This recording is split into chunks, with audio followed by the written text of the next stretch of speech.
E aí, meus queridos, tudo bem com vocês? Como sempre, né, o investidor ele só quer saber das coisas a hora que geralmente dá ruim, né? Então vamos aproveitar que essa semana deu todas essas notícias aí com esse caso das lojas americanas e a gente vai trocar uma ideia sobre debentures.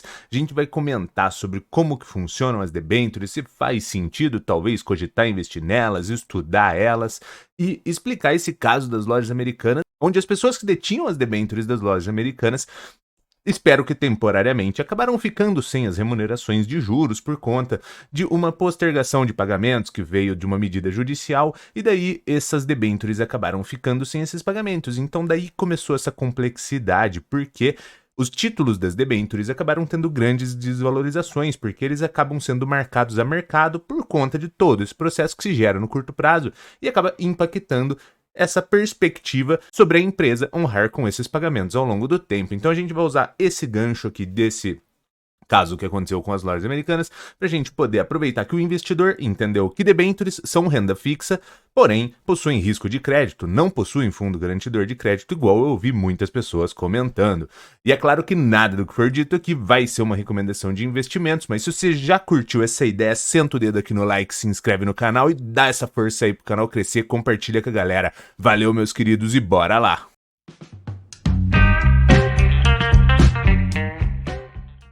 Então, para a gente iniciar, o que são debêntures? Nada mais é do que você, investidor, emprestando uma grana para a empresa. Uma debênture é isso, é um título de dívida que a empresa gera. Você vai lá, compra ele e investe nele, com a expectativa de receber o seu valor investido, mais os juros acordados que a empresa propôs na data da compra. Então, debêntures nada mais é do que você emprestando uma grana para a empresa. Aí você poderia falar assim, mas por que as empresas emitem debêntures?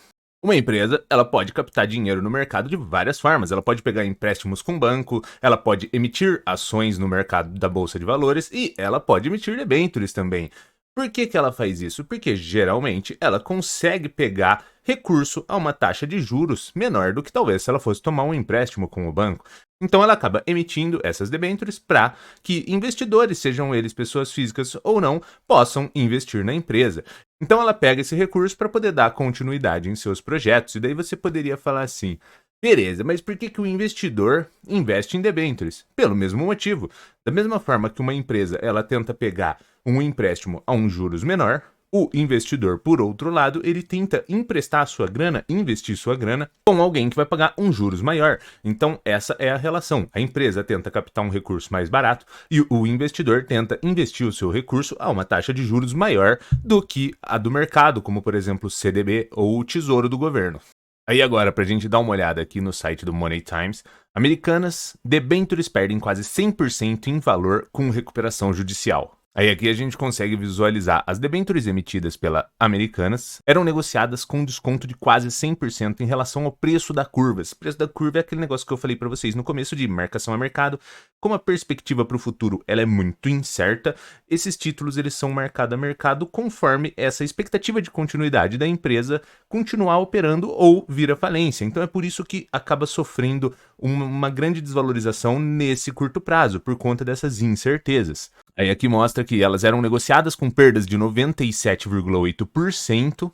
E o que levou tudo isso aqui também, fora todas essas notícias de mercado que geram essa conturbação aí, essa incerteza, a Americanas já havia anunciado que não realizou o pagamento da remuneração prevista aos seus debenturistas, ou seja, ela não efetuou aquele pagamento de juros. E aqui comenta que ela acabou não efetuando esse pagamento por conta de uma decisão judicial. Muito provavelmente ela conseguiu entrar na justiça para ter uma suspensão desse pagamento por um período, até que ela conseguisse organizar seu caixa, se estruturar, para ela conseguir ver se isso não iria impactar essa continuidade da empresa. Então, não necessariamente ela vai dar o calote nessas debêntures, porém, ela não efetuou esses pagamentos que seriam necessários por conta dessa decisão judicial. Agora a questão é a gente visualizar a continuidade desses processos para ver se isso foi algo apenas temporário ou se vai ter complicações maiores. E aqui, presta bastante atenção nessa parte.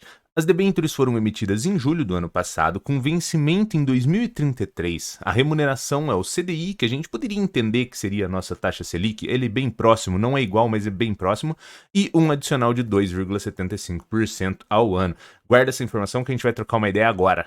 Ou seja, para quem já investe em CDB ou os tesouros Selic tradicionalzão aí da vida, já sabe que você consegue ser remunerado conforme a taxa Selic ou 100% do CDI, que seria praticamente a mesma coisa que taxa Selic. Ali a gente conseguiu visualizar que o investidor estaria ganhando 2,75% adicional. Aí a pergunta que fica é: ele poderia estar investido em um CDB de bancão ou em um tesouro e ter toda uma garantia maior, ou ser garantido por fundo garantidor de crédito, ou ter o governo como próprio responsável de garantia desses investimentos, porém, ele investiu em uma debênture para ganhar 2,75% a mais. A questão que fica na minha cabeça é a seguinte: eu entendo essa questão de tentar remunerar o seu investimento de uma melhor forma, mas você tem que fazer uma relação risco-retorno. Quando você visualiza que o retorno vai ser de 2,75% a mais, mas você visualiza a outra ponta, que é uma debênture que ela pode ter um calote desse pagamento, é uma debênture de uma ação do segmento de varejo. Ações do segmento de varejo geralmente podem vir a falir porque elas têm margens muito espremidas e concorrência grande. Em muitos períodos, elas geralmente fecham com prejuízo, então quando você faz uma relação risco-retorno aqui, não é que você não deveria fazer, mas quando você visualiza que os riscos são muito grandes para apenas um ganho de 2,75%, você teria que colocar na balança. A minha opinião sobre debêntures é a seguinte: investir em debênture e investir em ações, meio que você teria o mesmo risco, porque assim, se a empresa começa a ter um problema de caixa ali e pode vir a falir, você perderia a sua debênture e você perderia as suas ações. Porém, o potencial de valorização das ações entra na relação de risco-retorno extremamente atrativa. Então, quando eu vejo que uma pessoa investe em debêntures, eu fico pensando nessa relação de risco-retorno, porque o risco é praticamente similar, mas o retorno, o potencial de ações é extremamente superior ao de uma debênture, que geralmente é uma taxa de juros mais um adicional ali cravado. Então, só para a gente fechar, eu não chego a investir em debêntures porque eu gosto dessa relação risco-retorno e eu acho que ações são mais vantajosas.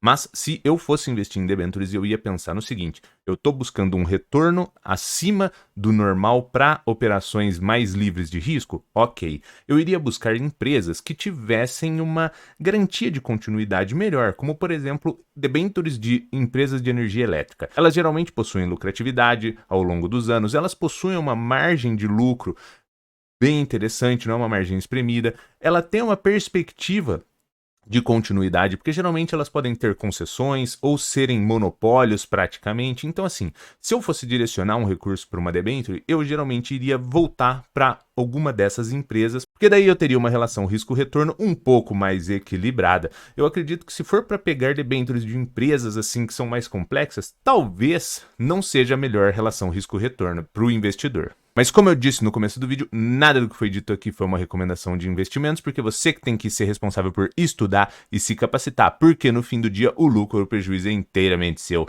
Mas se você curtiu esse vídeo, senta o dedo aqui no like, se inscreve no canal e compartilha com a galera, dá essa força aí pro canal crescer. Valeu, meus queridos, e abraços!